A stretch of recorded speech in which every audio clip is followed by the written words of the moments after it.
Okay, here we go again. We'll draw this third panel now. I've repositioned the camera a little bit and hopefully you can see that all right. So now I'm going to, this is the third panel on page 25. This action shot here. Really love the way that the balance and the movement of this little thumbnail. Hopefully I can recreate that. And hopefully I can keep the drawing in camera shot. So pretty much he's got all these sort of going like that. That's the action, what they call the action line, and then he's got his weight going that way and back like that.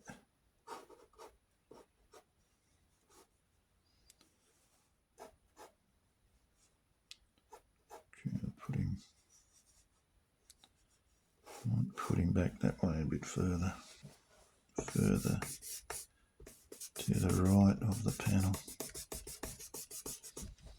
I work in blue pencil because it's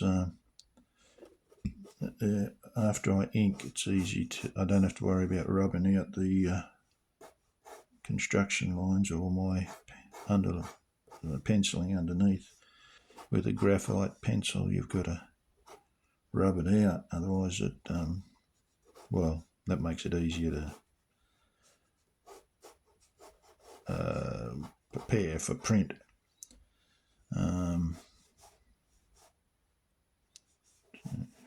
Just got to try and get this attitude of this character where I'll lay on it using the stick figures.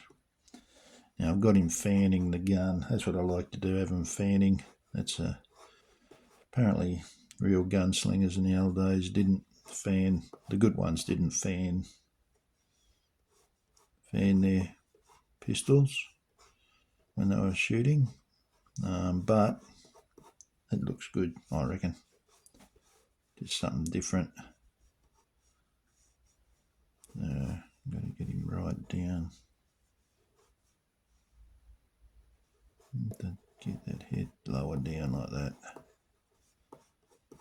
Get more of that.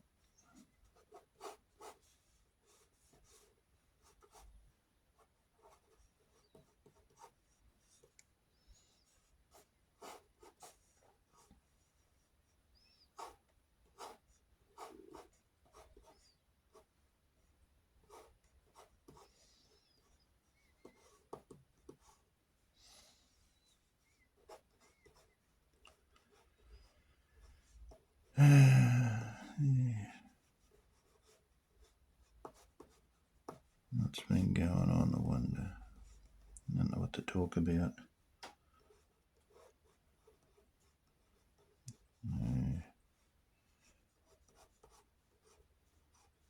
Like me westerns. Grew up watching westerns when I was all my young days. Very much a part of my life. Western shows. Just going to make that a bit foreshortened there. As I said, I've got to get that hand there. He's fanning that. Fanning means you got your pistol and you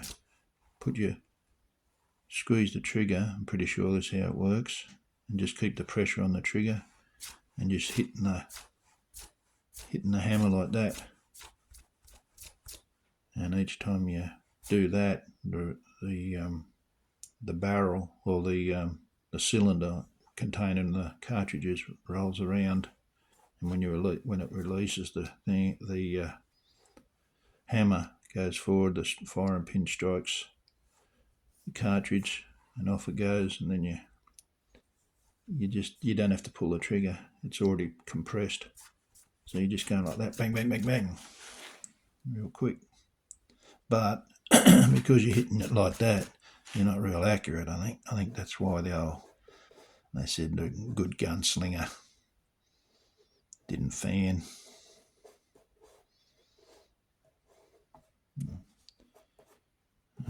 So he's wearing a coat. He wears his neckerchief, his bandana around the front as if he's just been in a dust storm. And the tyres are up the back.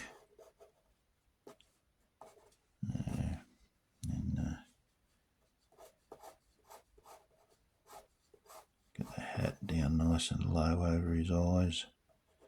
His thing is a bit like Clint Eastwood, of course. You can see possibly the similarity.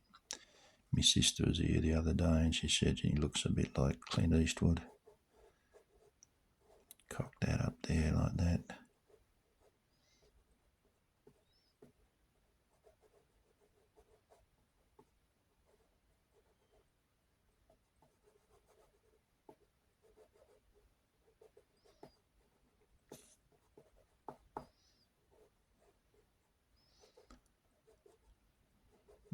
Cigarette in his mouth.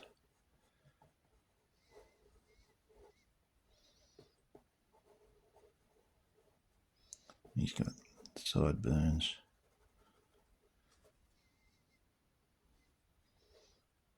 Work out the lighting for that later.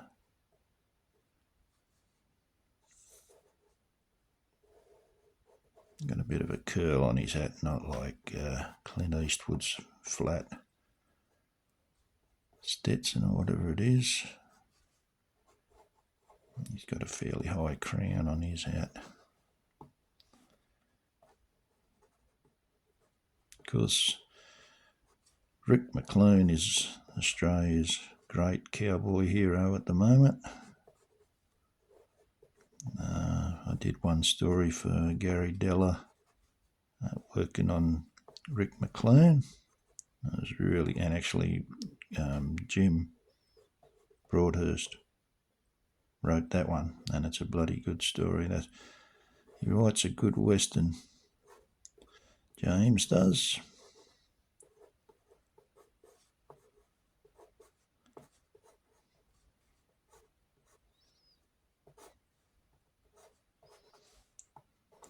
That coat flying around like that. Get a bit of movement in the action. I've got to get his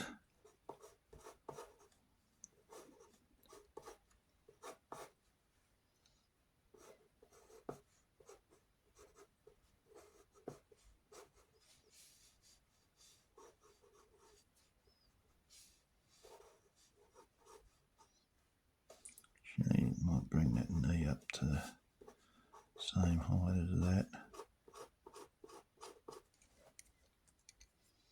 Bit of shade there to indicate that the knee's bent.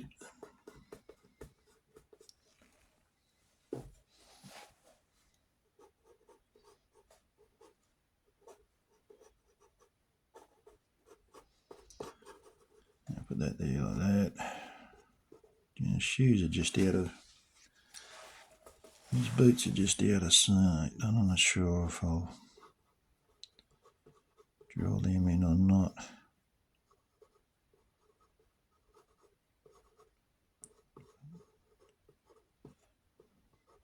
Spurs. There's a, I like to, there's a bit of the coat behind there. Can't see much here, that'll be in shadow I reckon. It's about that there. I like to, there's a blam. Lamb.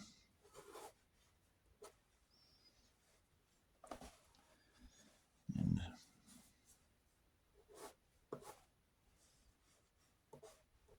now these lines here, Darren Koziel with Decay Comics, Dark Oz Comics, he put out a little booklet.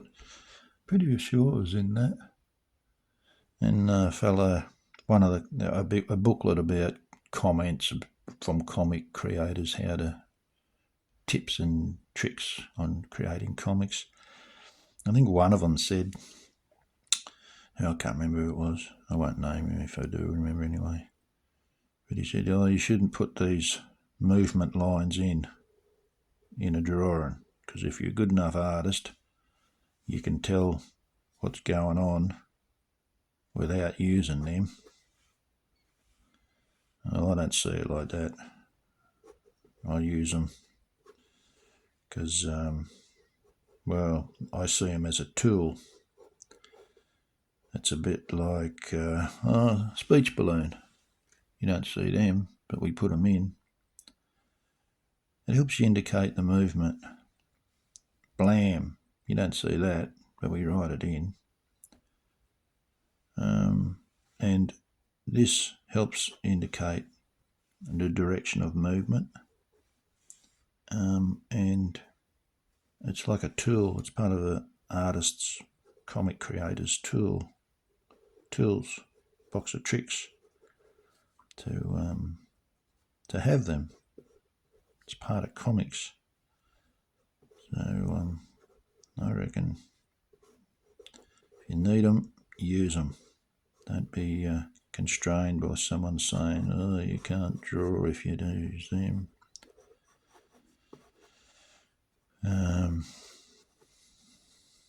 Yeah, what else have I got to say about that? Oh, yeah, you're not the only, you're in good company if you do use them, because Hal Foster used them in Prince Valiant, and he was doing comics in the 30s. He's regarded as one of the best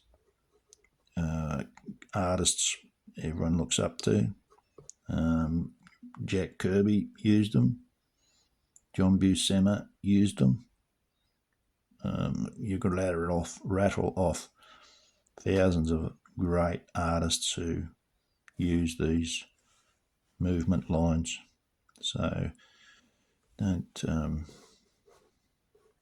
think you can't use them because someone reckons it means you can't draw.